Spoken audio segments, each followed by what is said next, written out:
everybody, my name is Monique and I'm a talent agent that helps connect culture to corporations. If you want to be a content creator or an influencer in the automotive space, there's probably a lot of things that you wanted to consider. As a talent agent, I've represented Olympic gold medalists, professional athletes, celebrities, music industry professionals, and more.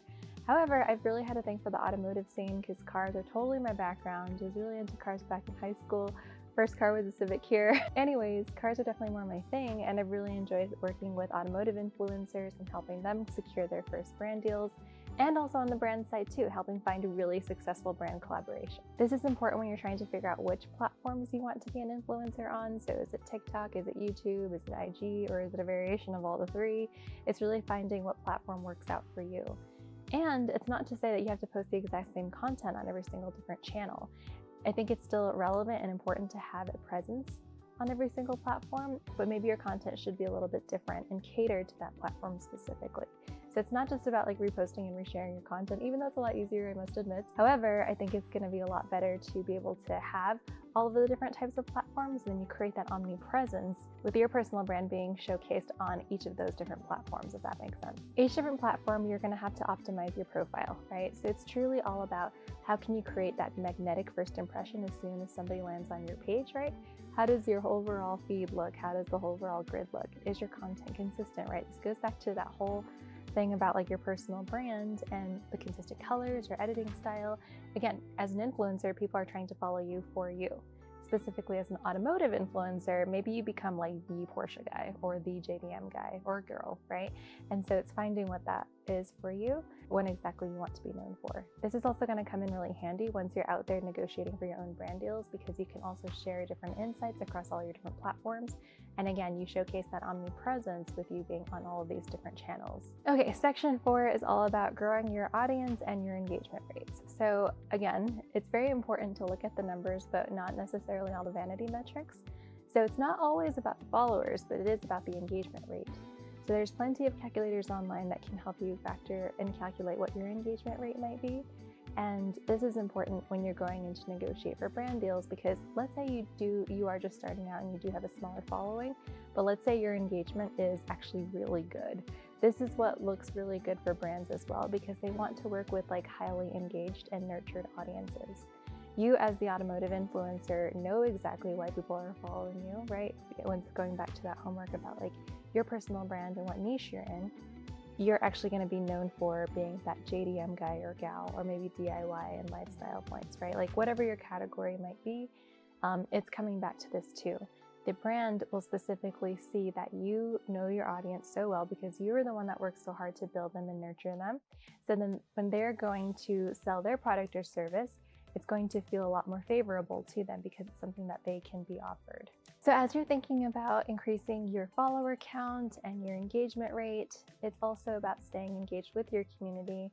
And you definitely want to create content that's just really great content, right? So do it with your followers in mind, that, you know, it's content that you know that they'll like and enjoy, and you're not necessarily just selling out or it's just like a cash grab or something like that. You would never want to pitch your audience something that you know that they probably wouldn't like. Some of the strategies I might add, especially if you're trying to grow your following really fast, is to collaborate with other influencers and other creators out there, especially with car community. I mean, like, what do we all go to car meets and car shows for, right? To show off our cars. But it's that whole idea of shared influence. So when you're looking at collaborations with other influencers, maybe you guys do like a shared video or a shared post together, or maybe you're just going to an event together.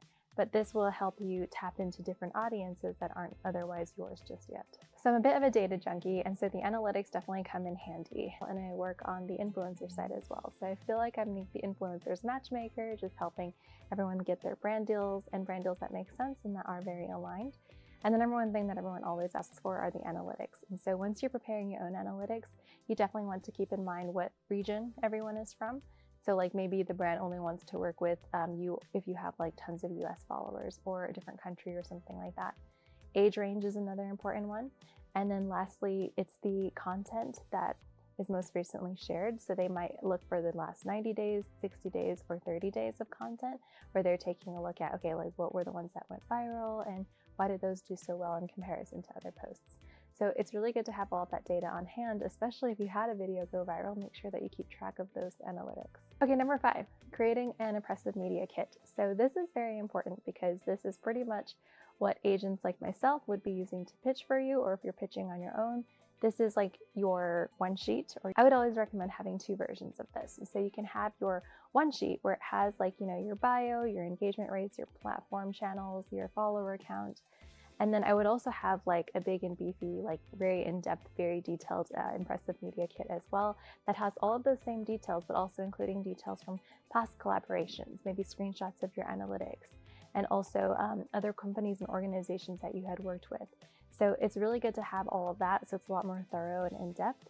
And so it's good to consistently update this as well, because it's going to be something that you're going to continuously use to pitch yourself or to have an agent pitch on your behalf. Be sure to visit our website for a step-by-step on how to create your own media kit as an influencer, the one sheet, and also the detailed rate sheet as well. So number 6 is all about reaching out to brands. Where I would start here is I would actually start with the top 100 brands that you want to work with, and then narrow it down to the top 10. And then out of those top 100 and the top 10, I would also start to pick out who are the dream brands that you really want to work with. And so it's really good to have that foresight in mind and also setting up those goals, because that might not be too far for you. When you're identifying these top 100 brands and then narrowing it down to the top 10 brands, what I would do is first analyze what are their values as a brand and how does that align with your personal brand. So it's all about finding problems, not necessarily problems, but finding gaps or alignment that your content could help them close the gap on. And then it becomes like a win-win situation versus something to where you have to like change your brand up a little bit to match theirs or vice versa. You're definitely looking more for those synergistic brands that match up with yours. Once you're reaching out to these brands, it's important to showcase what you can offer and do for the brand. So you can definitely talk a little bit about what you might include in this first initial email. Obviously, you want to start with the greeting and then maybe just sharing like, this is exactly what you've done for a previous brand and these were the results of that collaboration. And then also including your media kit and then what you can do for them as well. It's not necessarily all about the money and the financial gain.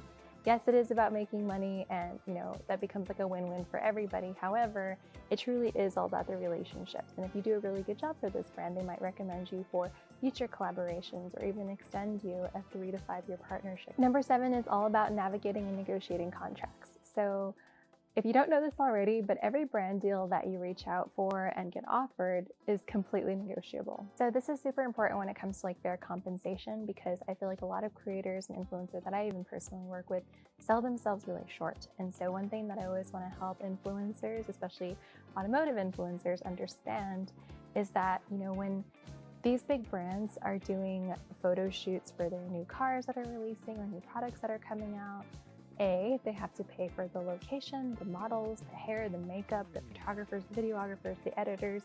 It's a whole production. And so that can definitely be very costly for the brand. And so if anything, it's important that you're making sure that you price yourself correctly, because you're actually the one responsible for all of that content. You're doing the entire production and the editing on your own. So in the brand's eyes, they're actually getting a pretty good deal. However, it's important to find like what is your worth, and I feel like it's very important that you don't let anyone else determine your own worth except yourself. So as you are coming up with your own pricing, definitely consider your professional background, like how you got started, the type of equipment you're using, is it commercial grade? And then when you're negotiating these contracts, be sure to pay attention to some of the main contract terms like exclusivity clauses, deliverables, timelines, usage rights, whitelisting, all of those things, right? We want to make sure that when you are looking at your contract that you're not getting taken advantage of, if that makes sense. Definitely want to emphasize the importance of clear, transparent communication as well as expectations. And so when you know what you want to get out of this, as well as like when the brand is putting out on the table exactly what they want out of it. Number 8 is all about showcasing your past successful collaborations. So you can definitely share your own real life experiences or some of the results from your past collaborations and the experience of what it's like to actually work with a brand, getting deliverables on time, that whole communication process, like how seamless and how smooth did you actually make it for the brand. So when you can share this experience, it makes you seem a lot more credible as an influencer, especially if you're just starting out, right? This can also contribute to your growth as an influencer and how those brands helped you along your journey to become where you are now. As an automotive influencer, I would take this one step further and think about this more so too, even like with your car, like what other brand sponsorships did you get? those technically count as brand deals as well. And so these can also be things that can be included in your detailed media kit or your rate sheet in one sheet as well. Okay, so in summary, I know this is all great and I know we covered a lot of information, but again, what is this conversation if you do nothing with it? So I would definitely encourage you to take a look at this video, watch the replay, look back at your notes and identify the top 3 things that you want to take action on. So it's more important that you do take action on some of these strategies because I know we covered a lot, but at the end of the day, all of this is for nothing if you don't do anything with it. Do I have to say that like subscribe thing? Okay, I know, don't put it all. I have a closing thought. And my closing thought to this is that if you do have a brand that reaches out to you and comes back and says that you charge too much and there are other influencers that are accepting the exact same brand deal at that rate, don't feel like you have to accept it. As I said before, no one gets to determine your worth but you. Again, it might be surprising to a brand when you explain to them what you charge, but when you do explain your professional background, your experience, the equipment you use, maybe everything comes out very commercial grade, I think that's going to help them understand where you're coming from as a content creator. And this will also help the brand realize that you are a great brand partner because they realize that you submit your deliverables on time, you create really great inspiring content, or you're really good at creating hooks and drawing people in, so you have the recipe and the formula for creating your viral content. The brand will realize that working with you and saying yes is the best thing that they can do. The right brand will say yes to your content, so it's not necessarily about changing your price for every brand out there. But again, once you start charging for 5-figure contracts or even 6-figure contracts, the right brand will say yes. If you're looking for additional resources as an automotive influencer, definitely check out the link below for my free influencer collaboration guide where you can learn a little bit more about how to craft your media kit, how to look at your analytics, and all the other details that we had just spoken about.